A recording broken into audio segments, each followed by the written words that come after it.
বনমালীপুরের রাম ঠাকুর সেবা মন্দিরের উদ্যোগে আজ সারা জাগানো রক্তদান শিবির আয়োজন করা হয়। উপস্থিত মুখ্যমন্ত্রী সহ বিভিন্ন বিশিষ্টজনেরা রক্তদানের সংখ্যা বাড়ানোর আহ্বান। পূর্বগৃহীত সিদ্ধান্ত অনুযায়ী আজ বিদেহী চতুর্থ মহন্ত মহারাজ শ্রীমৎ ভবতোষ বন্দ্যোপাধ্যায়ের পবিত্র তিরোধান দিবস উপলক্ষে রাজধানীর বনমালীপুরে শ্রী শ্রী রাম ঠাকুর সেবা মন্দিরে এক রক্তদান শিবিরের আয়োজন করা হয়। এই রক্তদান শিবিরে অন্যান্যদের মধ্যে উপস্থিত ছিলেন রাজ্যের মুখ্যমন্ত্রী প্রফেসর ডক্টর মানিক সাহা, সানন্দ পত্রিকার ম্যানেজিং ডাইরেক্টর সুবল কুমার দে প্রমুখ। ধর্মীয় অনুষ্ঠানের আবহে রক্তদানের মতোই সামাজিক কর্মসূচি ঘিরে রাম ঠাকুর আশ্রমে উপস্থিত সকলের মধ্যে দারুণ তৎপরতা পরিলক্ষিত হয়। এই রক্তদান শিবিরকে সার্বিকভাবে সাফল্যমণ্ডিত করার জন্য সকাল থেকেই রাম ঠাকুর সেবা মন্দিরে উপস্থিত সকলের মধ্যে দারুণ তৎপরতা পরিলক্ষিত হয় এবং বিপুল সংখ্যক রক্তদাতাদের উপস্থিতি গোটা আয়োজকদের নন্দিত করে তোলে। নিজের আলোচনায় অংশগ্রহণ করে মুখ্যমন্ত্রী প্রফেসর ডক্টর মানিক সাহা রাম ঠাকুর সেবা মন্দির কর্তৃপক্ষকে এই সামাজিক আয়োজনে এগিয়ে আসার জন্য অভিনন্দন এবং কৃতজ্ঞতা জানান। মুখ্যমন্ত্রী বরাবরের মতোই দাবি করেন রক্তদানের মধ্যে দিয়ে ভিন্ন ধর্মীয় আবহের মধ্যেও সামাজিক দৃঢ়তার বন্ধন মজবুত হয়। বিশেষ করে এই সময়ের মধ্যে গোটা রাজ্যের বিভিন্ন মন্দির মসজিদ সহ সর্বসাধারণের উদ্যোগে যেভাবে দিকে দিকে রক্তদান কর্মসূচি আয়োজিত হচ্ছে সে ব্যাপারে গভীর সন্তোষ প্রকাশ করেন মুখ্যমন্ত্রী। পাশাপাশি ভিন্ন প্রসঙ্গে বলতে গিয়ে মুখ্যমন্ত্রী দাবি করেন গোটা বছর ধরে বিভিন্ন প্রকারের নির্বাচন বিভিন্নভাবে গোটা দেশের আর্থসামাজিক ব্যবস্থার উপর প্রভাব তৈরি করে। তার জন্যই সময়ের মধ্যে এক দেশ এক নির্বাচন নীতি কার্যকর করার জন্য জোর কদমে কাজ চলছে বলে মুখ্যমন্ত্রী দাবি করেন।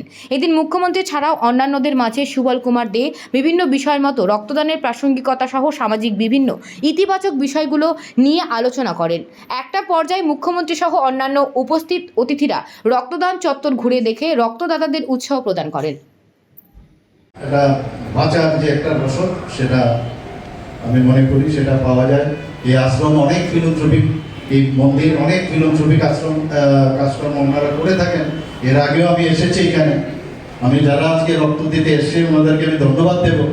যারা রক্ত গ্রহণ নিতে এসছে, যারা ডাক্তারবাবুরা এবং প্যারামেডিক যারা আছেন ওদেরকেও আমি ধন্যবাদ দেব। যে কেউ কারোর জন্যই দেখবেন এই কাজটা তো এখানে আমরা পারবো না, যারা এই কাজটা যারা করেন তাদের জন্য ডিস্ট্রিবিউশন অফ ওয়ার্ডস কিন্তু সব উপরওয়ালাই করে দিয়েছে আমাদের মাধ্যমে। কারোর সবার জন্য সবার কাজ, এবং এর মাধ্যমে কিন্তু এই কাজের আমি মনে করি আমরা অনেক সময় ধর্মের স্থান, ধর্ম নিয়ে আমরা কথা বলি। ধর্মের বাহ্যিকভাবে ধর্ম হবে না। আমরা এখানে আসলাম, আপনার সামনে কথা বললাম, এতে ধর্ম হবে না। ধর্ম হচ্ছে হৃদয়ের যে তার যে এক্সপ্লোর করা। আমার হৃদয় যদি সেভাবে পরিস্ফুটিত হয়, আরেকজনের হৃদয়ের সাথে আমি যুক্ত হতে পারি, সেটাকে বলে ধর্ম। যে তার সমস্যার সময় সে যে সমস্যায় আছে, সাধারণ মানুষের যে সমস্যা আছে, তার যদি আমি কিছুটা করতে পারি, সেটাই হচ্ছে ধর্ম, সেটাই বলে ধর্ম, আর কিছু না। যে এখানে যে যে ধর্মে বিশ্বাস করুক, মন্দিরে বিশ্বাস করুক, যাই থাকুক, আলটিমেটলি একটা জায়গায় একই বিন্দুতে আমাদের আসতে হবে। আলোকের যেমন অনেকগুলো আমরা দেখি তার বিচ্ছুরিত হয়, কিন্তু সেই আলো যখন একসাথে একটা পয়েন্টে আসে তারই তেজ কিন্তু আলাদা, আপনারা সবাই জানেন।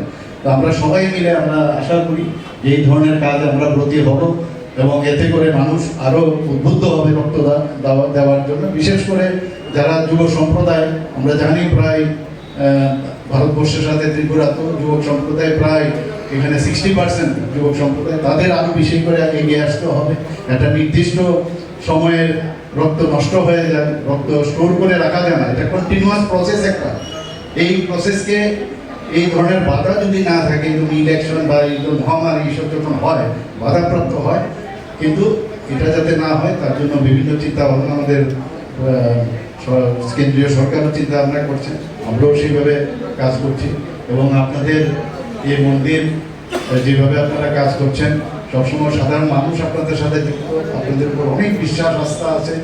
এবং বিশেষ করে এইবার যে রাম মন্দির প্রতিষ্ঠিত হয়েছে, রামলালার যে প্রাণ প্রতিষ্ঠা হলো, 500 বছরের জন্য যে আন্দোলন, কত লোক শহীদ হয়েছে, তো সারা ভারতবর্ষের মধ্যে একটা রামময়ের একটা অবস্থা হয়ে গেছে এখন।